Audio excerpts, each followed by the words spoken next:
കഴുത്തിന് വരുന്ന വേദനകൾ രോഗിയിൽ വരാറുണ്ട്. അത് ആദ്യം ഡിസ്കിൻ്റേത് അല്ലെങ്കിൽ സർവൈക്കൽ സ്പോണ്ടിലോസിസ് എന്നുള്ള ഒരു ഡയഗ്നോസിസ് ആയിട്ടാണ് പലപ്പോഴും അവർ വരുന്നത്. ആ ഞരമ്പുകളെ കണ്ടുപിടിച്ചിട്ട് അവിടേക്ക് നമുക്ക് എക്സ്റേ കിരണങ്ങൾ ഉപയോഗിച്ച് നമുക്ക് മരുന്നുകൾ നൽകുവാൻ സാധിക്കുന്നു.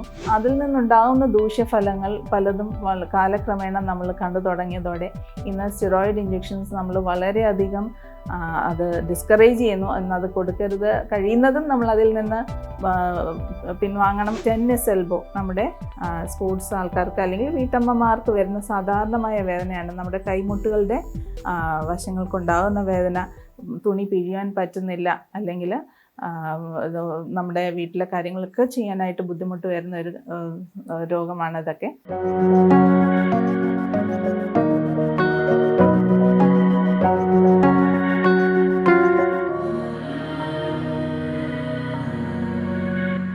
നമസ്കാരം, ഞാൻ doctor Tisha N Babu, interventional pain management consultant, Lords hospital.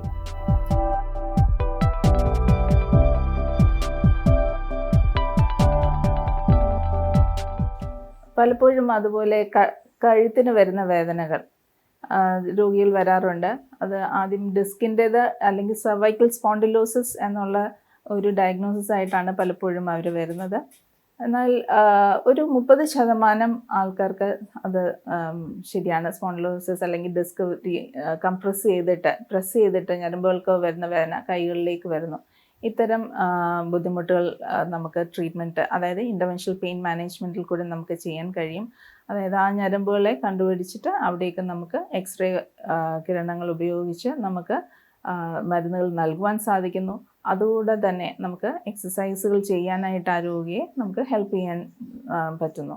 അതുപോലെ തന്നെ പലപ്പോഴും ഈ കഴുത്ത് വേദന നമ്മൾ കാണുന്നത് നോക്കിക്കഴിയുമ്പോൾ, പേഷ്യൻറ്റിനെ നമ്മൾ പരിശോധിച്ച് കഴിയുമ്പോൾ ചിലപ്പോൾ ഡിസ്ക് ആയിരിക്കില്ല അവിടുത്തെ പ്രശ്നം. മറ്റു പല പേശികളും കംപ്രസ് ചെയ്തിട്ട് അവിടെ നമുക്കറിയാം വളരെയധികം ഞരമ്പുകൾ അല്ലെങ്കിൽ നെർവ്സ് അവിടെ കൂടെ പോകുന്നുണ്ട്. അപ്പോൾ അതെല്ലാം നമുക്ക് പരിശോധിക്കുമ്പോഴാണ് നമുക്ക് പലപ്പോഴും മനസ്സിലാവുന്നത്. എക്സ്റേ വെച്ചിട്ടോ അല്ലെങ്കിൽ ഒരു MRI ചെയ്ത് അത് നോർമൽ ആയതുകൊണ്ട് മാത്രം അതൊരു രോഗം നമുക്ക് നിർണ്ണയിക്കാൻ പറ്റുന്നില്ല. നമുക്ക് പരിശോധിച്ച് കഴിയുമ്പോൾ മാത്രമേ നമുക്ക് അറിയാൻ പറ്റുള്ളൂ അത് ഏത് എക്സാക്റ്റ് സ്ഥലത്താണ് ഈ വേദന എന്നുള്ളത്. അതുപോലെ നേരത്തെ പറഞ്ഞതുപോലെ ഷോൾഡർ ജോയിൻറ്റിൻ്റെ വേദനകൾ ചിലപ്പോൾ പലപ്പോഴും ഓപ്പറേഷൻ ചെയ്യേണ്ട ഒരു സിറ്റുവേഷൻ അല്ല. അപ്പോൾ അങ്ങനെയുള്ള സമയത്ത് വേദന മാറ്റി കൊടുക്കേണ്ടത് നമ്മുടെ വളരെ അത്യാവശ്യമായ ഒരു രീതിയാണ്, കാര്യമാണ്. അപ്പോൾ അവിടേക്കും നമുക്ക് വളരെ സ്പെസിഫിക് ആയിട്ട് നമുക്ക് അൾട്രാസൗണ്ട് വെച്ചിട്ട് എവിടെയാണ് ബുദ്ധിമുട്ടെന്ന് കണ്ടുപിടിച്ചിട്ട് നമുക്ക് അവിടേക്ക് ഈ ട്രീറ്റ്മെൻറ്റ് നൽകുവാൻ സാധിക്കുന്നു. ചിലപ്പോൾ പേസ് മേക്കറുള്ള പേഷ്യൻസ് ആയിരിക്കാം, അല്ലെങ്കിൽ രോഗികൾ നമുക്ക് MRI ഒന്നും ചെയ്യാൻ പറ്റാത്ത തരത്തിലുള്ള രീതിയിൽ കിടക്കാൻ പറ്റുന്നില്ല. ഇങ്ങനെയുള്ളവർക്കെല്ലാം വേദന മാറ്റി കൊടുക്കുക എന്നുള്ളത് വളരെ അത്യാവശ്യമാണ്. അവർ വേദന അനുഭവിക്കേണ്ട ഒരു കാര്യവുമില്ല. അപ്പോൾ ഇങ്ങനെ വരുമ്പോഴെല്ലാം ഇത്തരം രീതിയിൽ നമുക്ക് ട്രീറ്റ്മെൻറ്റ് എടുക്കാൻ സാധിക്കുന്നു. അതുപോലെ കണങ്കാലിൻ്റെ വേദനകൾ നമുക്ക് ഇന്ന് കാണാം, പ്ലാന്റാർ ഫേഷ്യായിറ്റിസ്. അപ്പം ഇങ്ങനെയുള്ള അസുഖങ്ങൾ വരുമ്പോൾ പണ്ട് കാലത്ത് നമ്മൾ ബ്ലൈൻഡായിട്ട് സ്റ്റിറോയിഡ് ഇഞ്ചെക്ഷൻസ് ധാരാളം കൊടുത്തിരുന്ന ഒരു സിറ്റുവേഷൻസാണ് നമ്മൾ കണ്ടിരുന്നത്. എന്നാൽ അതിൽ നിന്നുണ്ടാകുന്ന ദൂഷ്യഫലങ്ങൾ പലതും കാലക്രമേണ നമ്മൾ കണ്ടു തുടങ്ങിയതോടെ ഇന്ന് സ്റ്റിറോയിഡ് ഇഞ്ചെക്ഷൻസ് നമ്മൾ വളരെയധികം അത് ഡിസ്കറേജ് ചെയ്യുന്നു. എന്നത് കൊടുക്കരുത്, കഴിയുന്നതും നമ്മൾ അതിൽ നിന്ന് പിൻവാങ്ങണം എന്നാണ് മെഡിക്കൽ സയൻസ് പറയുന്നത്. ഇന്ന് അതിൻ്റേതായ ട്രീറ്റ്മെൻ്റ് ഉണ്ട്. കൊടുക്കുകയാണെങ്കിൽ തന്നെ അത് തീർച്ചയായിട്ടും കണ്ടുകൊണ്ട്, നിങ്ങൾ എവിടെയാണ് അത് നീഡിലിൻ്റെ ടിപ്പ് എത്തിയിരിക്കുന്നതെന്ന് കണ്ടുകൊണ്ട് മാത്രമേ കൊടുക്കാവൂ എന്നാണ് ഇന്ന് നമ്മൾ നിർബന്ധിക്കുന്നത്. അതായത് ആ നീഡിൽ അതിൻ്റെ മരുന്ന് അപ്പുറത്തോ ഇപ്പുറത്തോ മാറിപ്പോയാൽ, അല്ലെങ്കിൽ അതിൻ്റെ അവിടെ ഉണ്ടായിരിക്കുന്ന ഫാറ്റിലേക്ക് പോയി കഴിഞ്ഞാൽ അവിടെ ഫാറ്റ് അട്രോഫി എന്നുണ്ടാവും. വേദന കഠിനമാകാൻ സാധ്യതയുണ്ട് ഭാവിയിൽ. അപ്പോൾ ഇതുകൊണ്ട് തന്നെ നമ്മൾ ഇന്ന് PRP ഇഞ്ചെക്ഷൻസ് എല്ലാം കൂടുതൽ നമ്മൾ ഊന്നൽ കൊടുക്കുന്നത്. അപ്പോൾ ഇത്തരം ട്രീറ്റ്മെൻറ്റ്, പ്ലാന്റാർ ഫേഷ്യായിറ്റിസ് അല്ലെങ്കിൽ ടെന്നീസ് എൽബോ നമ്മുടെ സ്പോർട്സ് ആൾക്കാർക്ക് അല്ലെങ്കിൽ വീട്ടമ്മമാർക്ക് വരുന്ന സാധാരണമായ വേദനയാണ്. നമ്മുടെ കൈമുട്ടുകളുടെ വശങ്ങൾക്കുണ്ടാകുന്ന വേദന, തുണി പിഴിയാൻ പറ്റുന്നില്ല, അല്ലെങ്കിൽ നമ്മുടെ വീട്ടിലെ കാര്യങ്ങളൊക്കെ ചെയ്യാനായിട്ട് ബുദ്ധിമുട്ട് വരുന്ന ഒരു രോഗമാണ് ഇതൊക്കെ. അപ്പോൾ ഇതെല്ലാം തുടക്കത്തിൽ തന്നെ നമുക്ക് ആ വേണ്ട രീതിയിൽ ട്രീറ്റ്മെൻറ്റ് വളരെയധികം നന്നായിട്ട് നമുക്കത് നൽകാൻ സാധിക്കുന്ന ഒരു ഏരിയയാണ് ഇൻ്റർവെൻഷണൽ പെയിൻ മാനേജ്മെൻറ്റ്. ഇത് കൂടുതലായിട്ടും നമ്മൾ അത് ഡയഗ്നോസ് ചെയ്ത് നമ്മൾക്ക് ട്രീറ്റ് ചെയ്യാൻ പറ്റുന്ന ഒരു രോഗമാണ് ഇതൊക്കെ. പല രോഗികൾക്കും ബുദ്ധിമുട്ടുണ്ടാക്കുന്ന ഒന്നാണ് തലവേദന. പല കാരണങ്ങൾ കൊണ്ടുണ്ടാകാം. അത് നമുക്ക് മൈഗ്രെയിൻ എന്നുള്ള സിറ്റുവേഷൻസ് ഉണ്ട്, അല്ലെങ്കിൽ ക്ലസ്റ്റർ ഹെഡേക്സ്, അങ്ങനെ പല രീതിയിലും നമ്മൾ ഡോക്ടേഴ്സിനെ ക്ലാസിഫൈ ചെയ്യാറുണ്ട്. എന്നാൽ പലപ്പോഴും ഈ ഇത്തരം വേദനകൾക്ക് നമുക്ക് മരുന്ന് കഴിക്കുമ്പോൾ ഉണ്ടാകുന്ന ഒരു എഫക്റ്റിനേക്കാൾ ബെറ്ററായിട്ട് പലപ്പോഴും ഇൻ്റർവെൻഷൻ കൊണ്ട് നമുക്ക് കിട്ടുന്നുണ്ട്. അതായത് നമുക്കറിയാം നമ്മുടെ പേശികൾ, ടെൻഷൻ ഹെഡേക്സ്, പേശികൾ മുറുകിയിട്ട് ഞരമ്പുകളെ പ്രസ് ചെയ്തിട്ട് ചില ഹെഡേക്സ് ഉണ്ടാവാറുണ്ട്, തലവേദന. അപ്പോൾ അവിടെയെല്ലാം നമുക്ക് ഇത്തരം ട്രീറ്റ്മെൻറ്റുകൾ കൊണ്ട് നമുക്ക് ഇഞ്ചക്ഷൻ രൂപേണയും എല്ലാം അത് കുറച്ചുകൂടി ഫലവത്തായിട്ട് നമുക്ക് ട്രീറ്റ് ചെയ്യാൻ സാധിക്കുന്നു. അതുപോലെ നമ്മുടെ കൈകളിൽ ഉണ്ടാകുന്ന ചില വേദനയ്ക്ക് ഉണ്ടാകുന്ന കാരണങ്ങളാണ് കാർപ്പൽ ടണൽ സിൻഡ്രോം. അതായത് നമ്മുടെ ഞരമ്പിനെ, മീഡിയൻ നെർവ് എന്നുള്ള നെർവ് കംപ്രസ്സായിട്ട് നമ്മുടെ കൈകളിലേക്ക് തരിപ്പുണ്ടാകുക, അല്ലെങ്കിൽ അതുപോലെ തന്നെ ട്രിഗർ ഫിംഗേഴ്സ് എന്ന് പറയുന്ന സിറ്റുവേഷൻസ് ഉണ്ട്. നമ്മുടെ വിരലുകൾ അനക്കുമ്പോൾ ഞൊട്ടയൊടിയുന്ന പോലുള്ളൊരു ശബ്ദം ഉണ്ടാകുന്നു. അത് കാലക്രമേണ അത് കൂടുതൽ സ്റ്റിഫായിട്ട് വന്നിട്ട് നമുക്ക് കൈ മടക്കുവാൻ സാധിക്കാതെ വരുന്നു. ഇത്തരം കണ്ടീഷൻസും നമുക്ക് വളരെ ഫലവത്തായിട്ട് അൾട്രാസൗണ്ട് ഉപയോഗിച്ച് തന്നെ ചെറിയ ഇഞ്ചെക്ഷൻസ് രൂപേണ നമുക്ക് അതിനെ റിലീസ് ചെയ്യാൻ പറ്റുന്നു.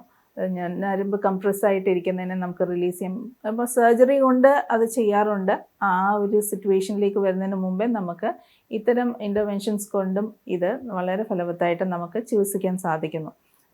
ട്രിഗർ ഫിംഗേഴ്സ് തന്നെയും നമുക്ക് റിലീസ് ചെയ്യാനായിട്ട് അൾട്രാസൗണ്ട് വെച്ചിട്ട് അതിൻ്റെ ആ ഞൊട്ട പോലെ ഉണ്ടാകുന്നത് ആ പുള്ളി അത് ടൈറ്റ് ആവുന്നത് കൊണ്ടാണ്. അപ്പോൾ പലപ്പോഴും അത് നമുക്ക് ആ ട്രീറ്റ്മെൻറ്റ് വെച്ചിട്ട് അതിനെ റിലീസ് ചെയ്ത് കൊടുത്തിട്ട് എക്സസൈസുകളിലേക്ക് കൊണ്ടുപോകാനായിട്ട് നമുക്ക് സാധിക്കുന്നു. ഇൻ്റർവെൻഷണൽ പെയിൻ മാനേജ്മെൻറ്റ് ടെക്നിക്സ്, ഇത് ഇഞ്ചക്ഷൻ രൂപേണ നൽകുന്ന ഇത്തരം ട്രീറ്റ്മെൻറ്റ്സിൽ എന്താണ് സൈഡ് എഫക്ട്സ് എന്ന് പലർക്കും സംശയം ഉണ്ടാവാറുണ്ട്. നമുക്കറിയാം പല വേദനകൾക്കും over the counter painkillers, അതായത് നമ്മൾ ഫാർമസിയിൽ ചെന്ന് ബ്രൂഫൻ അല്ലെങ്കിൽ ഓവറാൻ ഇങ്ങനെ പറഞ്ഞ് മേടിച്ച് കഴിക്കുന്ന വളരെ സാധാരണമായിട്ട് നമ്മൾ കാണാറുണ്ട്. എന്നാൽ നമുക്കറിയാം ഇവയെല്ലാം കഴിച്ചു കഴിയുമ്പോഴത്തേക്ക് നമ്മുടെ ശരീരത്തിൽ നമ്മുടെ അവയവങ്ങൾ, അതായത് വൃക്കകൾ അല്ലെങ്കിൽ ലിവർ, കരൾ സംബന്ധമായിട്ടുള്ള തകരാറുകൾ നമുക്ക് സർവ്വസാധാരണമായി നമ്മൾ കാണുന്നു. അതുകൊണ്ടാണ് ഇന്ന് നമ്മൾ പറയുന്നത് പെയിൻ കില്ലേഴ്സ് ദയവ് ചെയ്ത് ഡോക്ടേഴ്സിൻ്റെ പ്രിസ്ക്രിപ്ഷൻ ഇല്ലാതെ കഴിക്കരുത് എന്ന് ഊന്നി പറയുന്നത്. അപ്പോൾ ഈ ടെക്നിക്സ് കൊണ്ടുവരാനുള്ള കാരണം തന്നെ ഇത്തരം സൈഡ് എഫക്ട്സ് കുറയ്ക്കുവാൻ വേണ്ടിയിട്ടാണ്. അതായത് നമ്മൾ സ്പെസിഫിക് ആയിട്ട് ആ റീജിയൻ, വേദന ഉണ്ടാക്കുന്ന സ്ഥലത്തേക്കാണ് ഈ മരുന്നുകൾ ഇഞ്ചക്ഷൻ രൂപേണ നമ്മൾ നൽകുന്നത്. അല്ലെങ്കിൽ നമ്മൾ ആ വേദന ഉണ്ടാക്കുന്ന ഞരമ്പുകളെ നമ്മൾ നിർവീര്യമാക്കുന്നതും ഒക്കെ ചെയ്യുമ്പോഴേക്ക് നമുക്ക് ഇത്തരം സൈഡ് എഫക്ട്സ് വളരെയധികം കുറയ്ക്കാൻ പറ്റുന്നു. അതുപോലെ തന്നെ നമ്മൾ അൾട്രാസൗണ്ട് നേരത്തെ പറഞ്ഞതുപോലെ എക്സ്റേ കിരണങ്ങൾ ഉപയോഗിച്ചാണ് ഇത്തരം ട്രീറ്റ്മെൻറ്റ് ചെയ്യുന്നത്. അപ്പോൾ അടുത്തുള്ള അവയവങ്ങൾക്കൊന്നും അത് തട്ടാതെ ആ കറക്റ്റ് സ്ഥലത്ത് തന്നെ മരുന്ന് നൽകുവാനും അതിൽ നിന്നുണ്ടാകുന്ന ദോഷങ്ങൾ നമുക്ക് അവോയ്ഡ് ചെയ്യാനും ഇത്തരം ട്രീറ്റ്മെൻറ്റ്സ് കൊണ്ട് നമുക്ക് സാധ്യമാകുന്നു. പലപ്പോഴും ഓപ്പറേഷൻസിലേക്ക് പോവാതെ, അതായത് മരുന്നുകൾ കഴിഞ്ഞിട്ട് ഓപ്പറേഷൻസിൻ്റെ ആ ഒരു സിറ്റുവേഷനിൽ എത്താതെ ഇരിക്കുവാൻ ഈ പല ടെക്നിക്സും നമ്മളെ സഹായിക്കുന്നു. ഇതാണ് ഇതിൻ്റെ അഡ്വാൻറ്റേജ് എന്ന് പറയുന്നത്. ഇൻ്റർവെൻഷണൽ പെയിൻ മാനേജ്മെൻറ്റ് ടെക്നിക്സിൻ്റെ അത് അത്തരം ചികിത്സയുടെ എഫക്ട്സ് അതൊരു ശാശ്വതമാണോ, അല്ലെങ്കിൽ അത് ജീവിതകാലത്തേക്ക് മൊത്തം ആ വേദന നിർത്തുവാൻ പറ്റുമോ എന്നുള്ള ചോദ്യങ്ങൾ ഞാൻ സാധാരണമായി കേൾക്കുന്നതാണ്. ഞാൻ പലപ്പോഴും പറയുന്നത് ഓരോ അവസ്ഥയും അനുസരിച്ചിരിക്കും നമ്മുടെ ട്രീറ്റ്മെൻറ്റ്. പലപ്പോഴും ക്രോണിക് പെയിൻ സിൻഡ്രോംസ്, ഞാൻ നേരത്തെ പറഞ്ഞ പോലെ ക്രോണിക് പെയിൻ ബുദ്ധിമുട്ടുന്നവർക്ക് വേണ്ടിയിട്ട് നമ്മളിത് നൽകുന്നത്. അപ്പം നമ്മൾ ഞരമ്പുകളെ നിർവീര്യമാക്കുകയാണ് എങ്കിൽ പലപ്പോഴും നമ്മൾ പറയുന്ന ആ ഞരമ്പ് വീണ്ടും ഉണ്ടാകുന്നവരെ ആ വേദന ഉണ്ടാവാതിരിക്കും. അപ്പം നമ്മൾ സാധാരണമായി പറയുന്നത് 8 മാസം തൊട്ട് 1 വർഷം വരെയാണ്. അപ്പോൾ അതിനെ നിർവീര്യമാക്കിയാൽ അത് തിരികെ അത് വേദന ഉണ്ടാക്കാൻ സാധ്യതയുണ്ട് തീർച്ചയായിട്ടും. പക്ഷേ നമ്മൾ വേദന ഇല്ലാത്ത ഒരു സമയം നമ്മൾ ഓഫർ ചെയ്യുന്നത് ഒരു 6 to 8 months ആണ് പറയുന്നത്. എന്നിരുന്നാലും എല്ലാ ട്രീറ്റ്മെൻറ്റും എവിടെയും നമ്മൾ പറയുന്ന ഒരു കാര്യമുണ്ട്, ഒന്നിനും നമുക്ക് ചെയ്ത് നൽകി കഴിയുമ്പോഴാണ് നമുക്ക് ഓരോ രോഗിയുടെയും വേദന വ്യത്യസ്തമാണ്. ഒരിക്കലും നമുക്ക് കമ്പയർ ചെയ്യാൻ പറ്റില്ല. അപ്പം ആ ഒരു 60-70% ഒരു വേദന വ്യത്യാസം വരുന്നതായിട്ടാണ് നമ്മൾ കാണുന്നത്. ചിലർക്ക് തീർച്ചയായിട്ടും ഒരു 100% വ്യത്യാസം വന്നിട്ട് ജീവിതത്തിലേക്ക് തിരികെ മടങ്ങിപ്പോകുന്നു. അപ്പോൾ ഇതിനെല്ലാം ഒരു രീതിയുണ്ട്. അത് ഏത് സ്റ്റേജിലാണ് നമ്മുടെ അടുക്കൽ എത്തുന്നത്, അത് ഒത്തിരി കോംപ്ലക്സ് ആയിട്ടാണോ എത്തുന്നത്. അപ്പം ഈ ഒരു ഇതെല്ലാം ആപേക്ഷികമായിട്ടാണ് നമ്മൾ ഇതിൻ്റെ ഗ്യാരണ്ടി പറയുന്നത്. അപ്പോൾ ഓരോ രോഗിയിൽ നിന്നും വ്യത്യാസമാണ് മറ്റൊരു രോഗിയുടെ വേദന മാറിക്കിട്ടുന്നത്.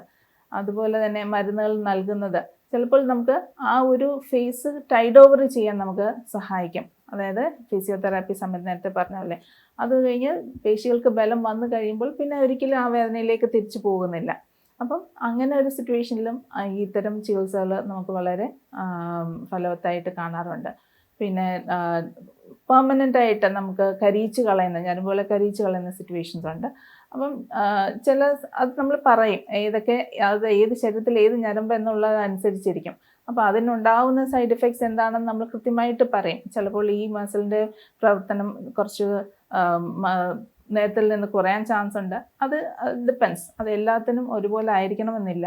അപ്പം അതെല്ലാം പറഞ്ഞിട്ടായിരിക്കും, അല്ലെങ്കിൽ നമ്മൾ അത് കണ്ടിട്ട് തന്നെ ആയിരിക്കും നമ്മൾ ചെയ്യുന്നത്.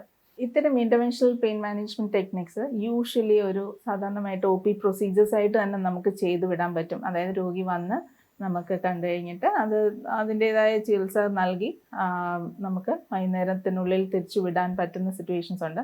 അല്ല 1 മണിക്കൂറിനുള്ളിൽ കൊടുത്തിട്ട് വിടുന്ന സിറ്റുവേഷൻസും ഉണ്ട്. കിടത്തി അല്ലെങ്കിൽ അഡ്മിറ്റ് ചെയ്യേണ്ട ചികിത്സാ രീതികൾ വളരെ കുറവാണ്.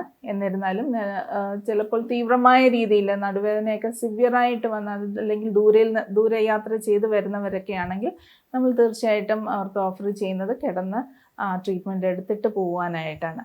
അല്ലാതെ ഇത്തരം ഇഞ്ചെക്ഷൻസ് പേഴ്സെ നമ്മൾ കുറച്ച് കഠിനമായ രോഗങ്ങൾക്ക് വേണ്ടി ചെയ്യുന്നതാണെങ്കിൽ മാത്രം നമ്മൾ ഒബ്സർവേഷന് വേണ്ടി കുറച്ച് നേരം ഹോസ്പിറ്റലിൽ കിടത്തും.